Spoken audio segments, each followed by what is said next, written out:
시간 다 같이 일어나셔서 오늘 우리에게 주신 말씀 같이 읽도록 하겠습니다. 우리에게 주신 말씀은 갈라디아서 2장 20절 말씀입니다. 이 말씀 통해서 살아계신 하나님의 음성을 다 함께 들을 수 있길 바랍니다. 우리 함께 말씀을 읽도록 하겠습니다. 내가 그리스도와 함께 십자가에 못 박혔나니 그런즉 이제는 내가 사는 것이 아니요 오직 내 안에 그리스도께서 사시는 것이라. 이제 내가 육체 가운데 사는 것은 나를 사랑하사 나를 위하여 자기 자신을 버리신 하나님의 아들을 믿는 믿음 안에서 사는 것이라. 아멘. 네, 그 자리에 앉으시기 바랍니다. 가슴에 손을 대고 제가 하는 기도 따라하겠습니다. 나는 모든 신령한 복을 가졌습니다. 나는 거룩하고 흠이 없는 존재입니다. 나는 만물을 다스리는 권세를 가졌습니다. 그것을 누리며 살아갈 것입니다. 아멘. 네, 감사합니다. 제가 에베소서 말씀을 통해서 우리가 믿음의 돌파에 대한 이야기를 함께 나누고 있습니다. 이미 예수 그리스도의 십자가를 통해 우리에게 세 가지가 주어졌다고 말씀드렸죠. 우리에게 하늘의 모든 신령한 복이 주어졌다. 이제 아멘 할 때 되지 않았나요? 자, 하늘의 모든 신령한 복이 주어졌다. 우린 거룩하고 흠이 없는 존재다. 우린 만물을 다스리는 권세를 받았다. 아멘. 여기서부터 우리의 삶과 신앙은 시작이 됩니다. 자, 근데 이 모든 것들이 이루어졌던 이유가 무엇이냐? 예수 그리스도의 십자가 때문에 그렇습니다. 예수 그리스도의 십자가는 사상이 아니라 사건입니다. 사상은 동의하지 않을 수가 있습니다. 근데 사건은 동의 여부랑 관계 없습니다. 받아들이느냐 받아들이지 않느냐밖에 없습니다. 많은 사람들에게 기독교가 꽤 불편하게 다가옵니다. 왜냐하면 기독교는 동의 여부가 없기 때문에 그렇습니다. 내가 이걸 받아들일 거냐 받아들이지 않을 거냐밖에 없거든요. 다른 모든 사상과 철학은 사상이기 때문에 동의 여부가 있습니다. 동의가 됩니다, 동의가 되지 않습니다가 됩니다. 근데 예수의 십자가 사건은 사건이기 때문에 동의가 아니라 이걸 받아들이느냐 받아들이지 않느냐에 달려 있습니다. 받아들이지 않는 사람은 어떻게 사느냐? 결국 나 중심적으로 살겠죠. 내 힘으로 나 혼자 살아가려고 머리 굴리면서 애쓰면서 발버둥 치며 살아갈 겁니다.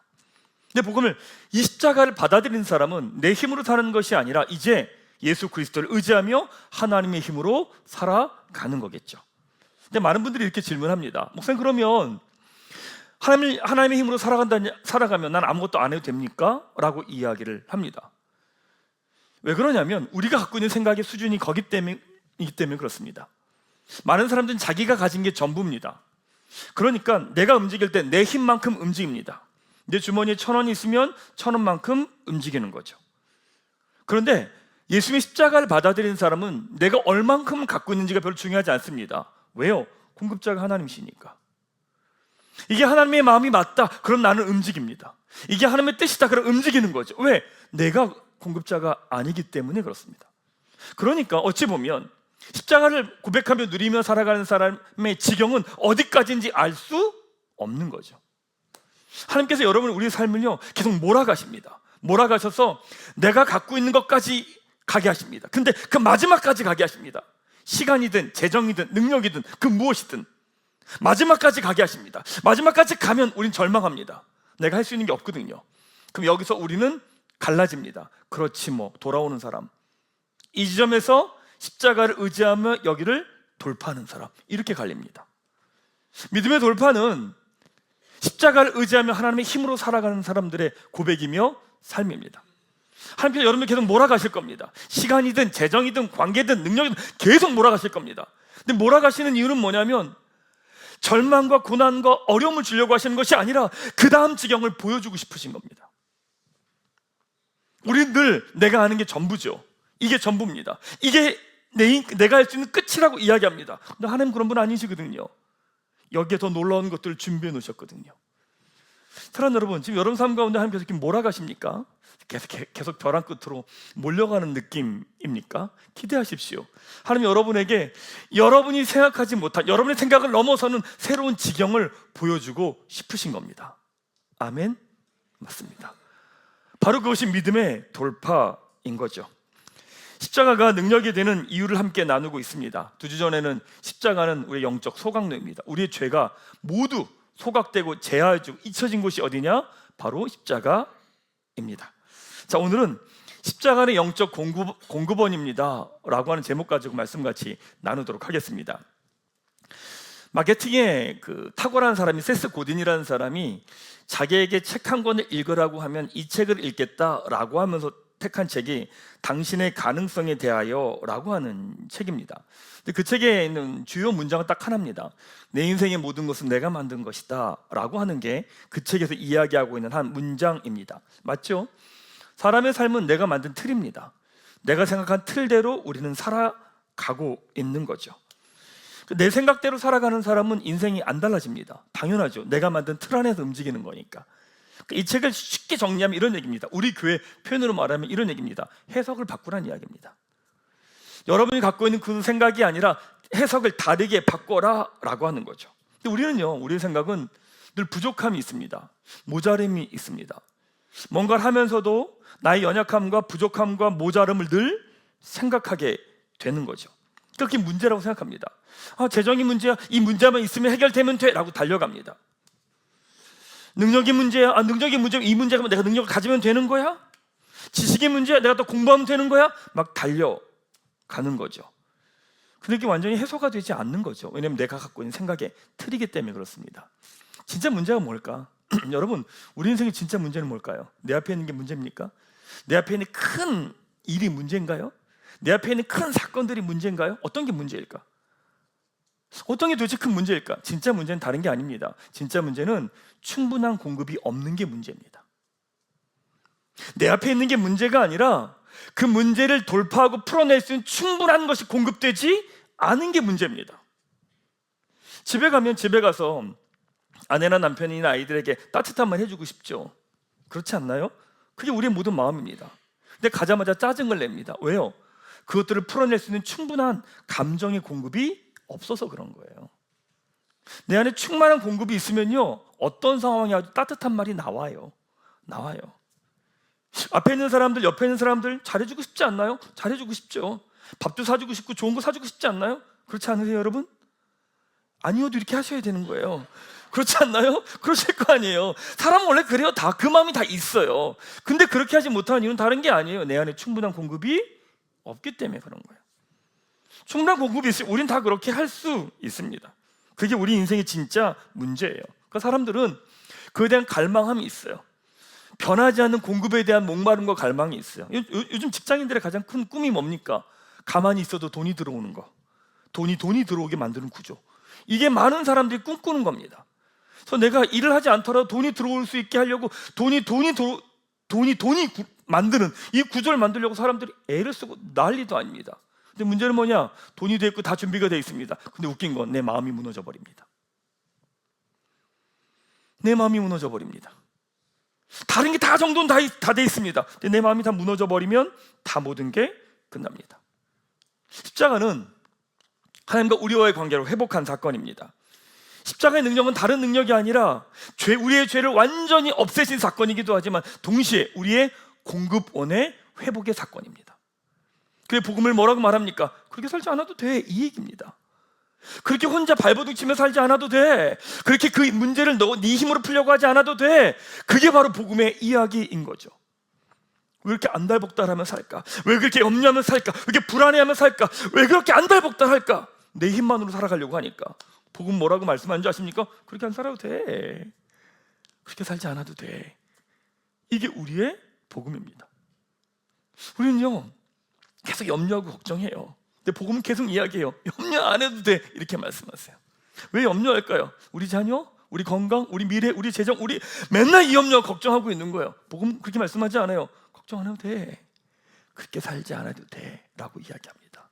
왜요? 복음은, 십자가 사건은 하나님과 우리와의 관계를 회복하며 하나님의 모든 것을 우리가 누릴 수 있게 하신 사건이기 때문에 그렇습니다. 아멘. 자, 이걸 어떻게 누리며 살아갈 수 있을까? 두 가지를 좀 여러분하고 나누겠습니다. 첫 번째, 여러분, 나에 대한 관심에서 하나님에 대한 관심으로 돌리십시오. 나에 대한 관심에서 하나님에 대한 관심으로 돌리십시오. 사도 바울이 오늘 본문에서 이렇게 말씀하죠. 이제 내가 사는 것이 아니요 내 안에 그리스도께서 사시는 것이라. 우리의 삶이 이제 내가 사는 게 아니라는 거예요. 나의 관심사, 내가 어떻게 하냐, 먹고 마시는 것, 내가 입는 것, 나의 자녀, 나의 생각, 나의 모든 거에 갇혀있는 삶이 아니라고 말하는 거예요. 우리가 사는 삶은 육적인 삶입니다. 대부분. 그러니까 우리는요, 늘 뭘 먹을까, 뭘 입을까? 더 좋은 거 뭐 가질까? 우리의 모든 관심은 다 그쪽에 향해 있습니다. 근데 놀라운 건 그러면 그럴수록 우린 메마릅니다. 어떤 것이 우리에게 만족을 주든가요? 주지 않습니다. 잠시 기쁨입니다. 잠시 기쁨을 주지만 그것이 우리에게 영원한 만족을 주지는 않아요. 그러니까 더 자극적이고 더 큰 거, 더 좋은 걸 우리는 추구하죠. 사람들은 고집을 내려놓아라, 욕심을 내려놓아라 라고 말하면 내 고집을 그냥 내려놨다 라고 이야기합니다. 근데 돌아보면 여러분, 부부관계에서도 싸우다가 내 고집을 내려놓으면 괜찮던가요? 고집을 내려놓으면, 내 욕심을 내려놓으면 괜찮던가요? 더 열받아요. 저만 그럼 더 열받아요. 그게 내려놓고 난 다음엔 더 화가 나는 거예요. 그건 내려놓은 게 아니에요, 여러분. 내려놓음에 대한 본질을 잘 정돈하셔야 돼요. 인간은 뭔가를 붙드는 존재예요. 진공 상태가 있지 않아요. 예를 들면 수건이 있으면 이 수건을 오른손으로 잡든가 왼손으로 잡든가지 오른손을 잡고 놓은 상태로 있는 게 인간은 아니라는 거예요. 내려놓는다는 무슨 말이냐면 이거를 내려놓으면 다른 손으로 이거를 잡아야 합니다. 그러니까 나의 욕심과 나의 고집을 내려놨어요. 그럼 그 사람은 어떻게 해야 돼요? 하나님의 말씀을 잡아야 돼요. 하나님의 뜻을 잡아야 돼요. 부부관계에서 남편과의 관계에서 내 뜻을 내려놨어요. 그럼 그 다음에 어떻게 해야 돼요? 남편의 뜻을 따라가는 거예요. 그래, 네 잘하나 보자, 한번 내 지켜보겠어. 이게 아니라, 그게 아니라 내 뜻을 내려놨으면 상대방의 뜻을 향해 내가 같이 달려가는 거예요. 그게 내려놓음이에요. 우리 하나님 앞에서 우리의 욕심과 고집을 내려놓는다라고 이야기합니다. 근데 더 이상 나아가지 못하는 이유는 뭐냐면 우리가 하나님에 대해 관심을 갖지 않습니다.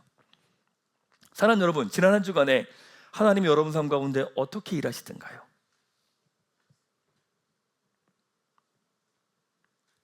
지난 주간에 하나님께서 여러분 삶 가운데 어떤 일을 행하고 계시던가요? 내가 힘들고 내가 어렵고 나의 고난이 전부인 사람은 하나님 일하심이 안 보입니다. 하나님 일 안 하셨나요? 일하셨죠. 반드시 일하셨습니다. 그분 그런 분입니다. 그런데 나에게 관심을 갖고 있는 그 사람은 하나님 일하시는 게 보이지 않습니다. 여러분의 상태를 보면 알아요. 나에 대한 관심만 갖고 있는 사람은요, 계속 염려합니다. 걱정합니다. 불안해합니다. 근데 하나님에 대한 관심을 갖고 있는 사람은요, 감사합니다. 찬양합니다. 기대합니다. 그 하나님이 어떻게 하시는지를 보기 때문에 그런 거죠. 하나님에 대한 관심은요, 그렇게 나타나요. 첫 번째는 제가 지난 주간에 등산을 좀 다녀왔습니다. 하도 운동을 못해서 해야 될 때가 됐다 등산을 갔습니다. 대충 계산하는 시간은 5시간 정도라고 생각을 하고 갔죠. 근데 산이 제 생각과 다르더라고요. 제 마음과 다르게 걸었는데 9시간 정도 걸려요. 8시간, 9시간 걸었습니다. 근데 보통 걷다 보면 내 생각과 다르니까 뭐 불평과 원망과 투정과 사는 왜 이 모양이야 입고야 뭐 이렇게 별 얘기를 다 한단 말이죠. 근데 희한하게 계속 그 길을 걸어가면서 우와 저 안에 감탄이 나오는 거예요. 우와, 너무 멋있다. 와, 하나님이 또 이렇게 튼튼하게 하시네. 내 몸을 이렇게 끝까지 몰아가시네. 우와, 거기서 먹는 라면도 맛있어. 거기서 먹는 김밥도 맛있어. 거기서 부는 바람도 좋아. 9시간 다 끝났는데요, 그게 불편함이 아니라 너무 감사함으로 제 안에 다가오더라고요. 하나님의 일하심을 보는 사람은요, 하나님께서 우리 삶 가운데, 가정 가운데, 나의 삶 가운데, 교회 가운데 일하시는 일을 보는 사람은요, 희한하게 노래가 나와요. 감사가 나와요. 찬양이 나와요. 하나님에 대한 관심을 갖는 사람에게 나타나는 두 번째 특징이 뭐냐면 주변 사람들을 보기 시작해요. 저희 교회 보니까 아직 두 번째 아닌데, 우리 교회 보니까 교회를 처음 오신 분들도 꽤 계시고요, 교회 생활을 안 하다가 교회 생활을 이제 시작한 분들도 꽤 계시더라고요. 가끔 만나서 이야기하면 이렇게 이야기해요. 목사님, 부담돼요, 이러는 거예요. 뭐가 부담되세요? 그러면 저 사람이 나한테 해주는 게 부담스럽대요. 잘해주는 게 부담스럽대요. 그래서 저 사람에게 뭔가를 해줘야 될 것 같대요. 왜 이런 생각을 할까? 그냥 세상의 방식이에요. 이게 세상은 다 계산하는 거니까. 누가 나한테 잘해줄 땐 그냥은 없잖아요. 나한테 그냥 잘해주는 사람은 사기꾼이잖아요. 그냥 잘해주는 사람은 없어요. 내가 뭔가를 대가를 해줘야 돼. 그게 모든 관계예요. 근데 교회란 공동체를, 그 생각을 가지고 교회 공동체에 딱 들어오는 순간 교회 사람들이 잘해주는 게 세상 불편한 거예요. 아니, 생각나서요, 갑자기 커피 이모티콘을 보내요. 헐, 다시 보내야 되나, 나 뭘 더 줘야 돼, 이 생각을 하는 거예요. 이게 지금 왜냐면 다 계산이니까. 그런데 교회 다니는 사람들이 왜 그럴까? 교회 다니는 사람들은요, 하나님의 마음 때문에 그런 거예요.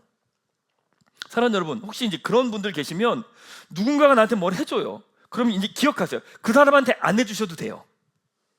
아셨죠? 다른 사람에게 해주시면 돼요. 그게 흘러가는 거예요. 교회는 계산하는 공동체가 아니에요. 흘러가는 공동체지. 누군가가 나한테 잘해줬으면 내가 그 사람한테 뭔가를 돌려주지 않아도 돼요. 어차피 저 사람은 하나님한테 받을 거예요. 신경 안 쓰셔도 돼요. 내가 받았기 때문에 내 거를 다른 사람들에게 흘러가게 하는 공동체인 거예요. 그러니까 왜 교회 다니는 사람들이 바보같이 다른 사람에게 자기 시간과 물질과 마음을 내어주냐면요, 관심이 나에게 있는 것이 아니라 하나님께 있기 때문에 그런 거예요. 그래서 영적 순환이 일어나는 거죠. 사랑하는 여러분, 기억하십시오. 우리 교회 누군가가 나한테 잘해주면 그 사람도 굳이 갚으려고 하지 않으셔도 돼요. 당신은 하나님한테 받아, 그렇게 하고 여러분은 다른 사람에게 흘려보내시면 돼요. 그게 교회 공동체예요. 내가 죄인이라고 하는 것은 나에게서 선한 것이 안 나온다는 이야기입니다. 그 여러분이 상태가 안 좋을 땐 절대 굴에 들어가시면 안 됩니다. 나오셔야 됩니다. 교회 공동체 나오셔야 됩니다. 나오셔서 함께 시간을 보내고 함께 예배하고 교제하고 웃으면서 시간을 보낼 때 비로소 하나님의 일하심이 어디에 있는지를 보게 되고 듣게 되고, 그러면서 눈이 열려요. 제가 우리 교회 가족들도 힘들면 제가 늘 하는 얘기는 뭐냐면 이렇게 얘기를 해요. 나오라고, 무조건 나오라고, 교회 나오라고 이렇게 얘기를 해요. 제가 가서 한두 번 기도해 준다고요? 안 돼요. 안 돼요. 자기 생각 안에 갇히면요, 그 안에 너무 우절 못해요. 나의 생각이 전부가 되니까 나오라고. 그리고 하나님 어떻게 일하시는지, 다른 사람 가운데 어떻게 일하시는지를 보라고 이야기를 합니다. 사랑하는 여러분, 지금 하나님 어디서 일하고 계시나요? 지금 하나님 여러분 가정 어디서 일하고 계시나요? 어떤 일을 행하고 계시나요? 어떤 놀라운 일들을 행하고 계시나요? 집사님 간증 가운데 제 마음에 남은 표현이 있었습니다. 나 중심으로 바라보면 우린 다 피해자라고 이야기할 겁니다. 그런데 하나님의 관점으로 보면 승리자가 되게 하시려고는 하나님의 인도일 수 있는 겁니다. 하나님 어디서 일하십니까? 지금 한 주간 너무 속상하고 너무 답답해서 너무 무너질 것 같은 나의 마음, 나의 관심이 아니라 하나님 어디서 일하시는지, 어떻게 역사하시는지, 어떻게 하나님의 아름다움을 풀어내고 계신지, 이 믿음의 눈, 시야, 관점, 마음이 여러분에게 풍성히 열리게 되기를 주님의 이름으로 축원합니다. 자, 두 번째는요, 주어진 모든 것을 하나님의 사랑으로 해석하셔야 됩니다. 여러분에게 주어지는 모든 걸 하나님의 사랑으로 해석하셔야 됩니다. 사도 바울이 이렇게 고백하죠. 내가 육체 가운데 사는 것은 나를 사랑하사 나를 위하여 자기 자신을 버리신 하나님의 아들을 믿는 믿음 안에서 사는 것이라. 말씀은 뭐라고 말하면, 나를 사랑하시고 나를 위해서 자기의 생명을 버리신 아들을 믿는 믿음을 기초로 살아가는 게 우리 삶이래요. 제가 목회하면서 되게 많은 위로를 받을 때가 언제였냐면 이런 때입니다. 몇 년 전에 저희 교회에서 저도 하나님 알아가면서 이런저런 훈련할 때 저희 교회에서 치유 훈련을 한 적이 있었습니다. 성도들 같이 치유하고, 목사님도 오셔서 같이 한 적이 있었어요. 근데 가끔 저희 교회 성도님들이 반응이 이런 분위기였거든요. 목사님 왜 저래? 뭐 이런 분위기였거든요. 목사님 왜 저러시지? 목사님 이상해지셨네? 뭐 이런 분위기가 대부분이었어요. 근데 한 성도님이 저한테 이런 얘기 하는 거예요. 목사님, 저 이런 거 되게 싫어해요.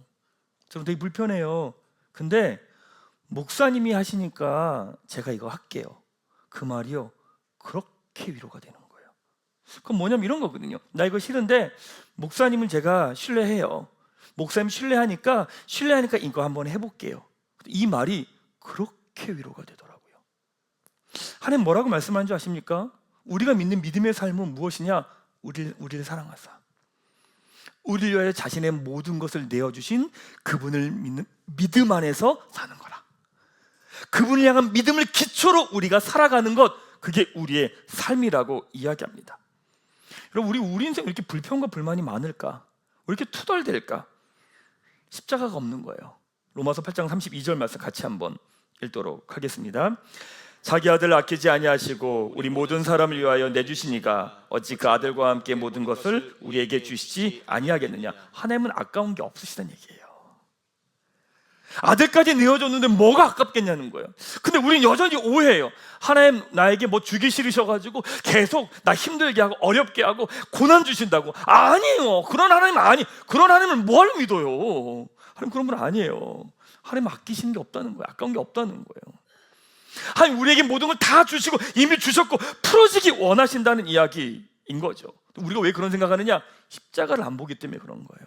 십자가가 뭐예요? 자기의 생명을 주면서까지 버리면서까지 우리에게 주고 싶으신 게 있다는 거예요. 그게 십자가인 거거든요. 우리 인생은 왜 이렇게 부족하고 근데 모자르다고 생각할까? 돌아보면 우리의 혼이 묶여있기 때문에 그렇습니다. 어떤 사람은요 많은 걸 가져도 가난한 사람이 있고요, 어떤 사람은 별로 없어도 부유한 사람이 있어요. 그건 눈에 보이는 현실의 문제가 아니라는 이야기입니다. 여전히 우리가 매여 있고 묶여 있는 거죠. 지난주에 창립 12주년 예배 드리면서 그런 마음이 들었습니다. 교회라는 곳은 사람은 10년을 보고 사는 거구나. 이 마음을 제가 처음 들었습니다. 교회나 사람은 지금 열매를 거두는 게 아니라 10년을 뿌렸을 때 10년 후에 그 열매가 맺혀지는구나, 이 생각을 제가 했습니다. 저에게 성도님들 제가 목회하면서 사실은 후회하는 게 조금 있습니다. 후회했던 게 있습니다. 이제 후회했다는 얘기는 이제 후회하지 않는다는 얘기겠죠. 후회한 게 있습니다. 뭐냐면 교회 시작할 때 저에게 성도들에게 제가 헌신을 훈련시키지 않았습니다. 우리 교회 성도들에게 헌신을 훈련시키지 않았고요, 그 다음에 모인을 훈련시키지 않았고요, 내어드리는 훈련시키지 않았습니다. 왜냐하면 복음 안에서 살아가면 된다고 생각했으니까 그렇죠. 근데 10년이 지나면서 느낀 게 있습니다. 뭐냐면 그러다 보니까 성도들 안에 묶인 게 너무 많은 거예요. 자유하지 못한 게 너무 많은 거예요. 교회에서 여러분, 교회는 여러분에게 맨날 내어놓아라, 헌신해라 라고 말할까? 세상의 관점은 뭔지 아십니까? 교회 운영해야 되니까, 교회도 조직이니까 이 얘기예요. 그건 세상 관점이고, 교회는 왜 그렇게 이야기하는 줄 아십니까? 여러분에게 묶이고 매어있는 걸 끊어내기 위한 거예요. 시간, 물질, 관계, 능력, 묶여있고 매어있는 부분들을 내어드리고 나의 것을 내어 던질 때 끊어지기 때문에 그런 거거든요. 그렇지 않고는 결코 끊어지지 않아요. 더 불안해지고요, 더 두려워져요. 그래서 제가요 지난주 예배 드리면서 결심했어요. 10년간 저는 계속 얘기할 거예요. 이제 헌신하십시오, 내어드리십시오, 주 앞에 나아오십시오, 계속 얘기할 거예요. 그리고 이거 10년 후에 거두게 될 거라 믿습니다. 그때 10년 후에 알게 될 거예요. 여러분 삶 가운데 얼마나 많은 게 풀어져 있는지, 얼마나 많은 것들을 누리고 있는지를 보게 될 거예요. 저는 우리 교회 성도들이 믿음의 걸음을 걸어갈 때 반드시 외워야 되는 성경 구절이 있다고 생각해요. 이겁니다. 요한복음 10장 10절입니다. 같이 한번 읽도록 하겠습니다. 시작. 도둑이 오는 것은 도둑질하고 죽이고 멸망시키려는 것뿐이요, 내가 온 것은 양으로 생명을 얻게 하고 더 풍성히 얻게 하려는 것이다. 복음이 십자가 사건이 우리의 모든 삶의 해석을 다 바꿔버린 거예요.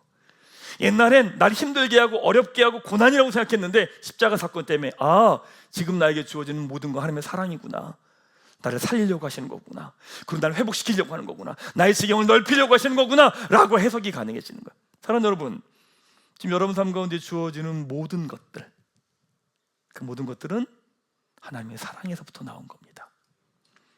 내가 힘들다고 생각하는 것, 그걸 보는 것이 아니라 그것을 통해서 풀어내시는 하나님의 은혜와 사랑이 무엇인지를 보십시오. 하나님의 사랑이 한 번도 멈춰진 적이 없습니다. 한 번도 끊어진 적이 없습니다. 다만 우리가 보지 않았을 뿐입니다. 사랑하는 여러분, 능력이 없다고요? 아니요. 하나님 이미 여러분에게 그걸 풀어낼 수 있는 힘과 지혜와 능력을 다 주셨습니다. 믿음으로 걸어가는 거죠. 말씀 좀 마무리할까요? 십자가는 우리의 시작점이며 종착점입니다. 내 인생이 부족함의 자리, 결핍의 자리, 그 자리는 십자가로 다시 오라고 하는 하나님의 음성입니다. 십자가를 붙드는 사람이 주님의 부요함과 풍성함을 더욱 누리게 됩니다. 십자가는 우리의 영적 공급원입니다. 십자가를 볼 때 하나님의 부요함과 풍성함을 우리 삶의 자리에서 누리게 됩니다. 사랑하는 꿈꾸는 교회 가족 여러분, 십자가를 붙들고 십자가를 붙들며 하나님이 가지신 그 부요함과 풍성함을 더 풍성히 누리는 우리 교회 가족 한 분 한 분 되시기를 주님의 이름으로 축원합니다.